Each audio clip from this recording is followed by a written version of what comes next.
Let's say we had x divided by 2 plus 5 equals 10.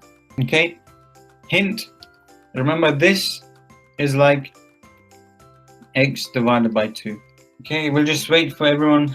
Ali, I hope you're doing I hope you're working. I know you're getting the answers, but I really want you to write down the method in your book also.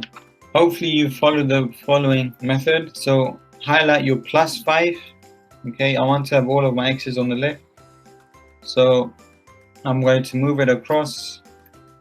The plus turns into a minus, so that's going to become minus. So minus 5 there. I've got x divided by 2 equals 10 minus 5. X divided by 2 equals 10 minus 5 is 5. Now the next thing I need to move is the 2 here. It's being divided. Remember, it's x divided by 2. Okay, so if I move it across, it's going to become times 2. So I'll have x equals 5 times 2, x equals 10. Okay,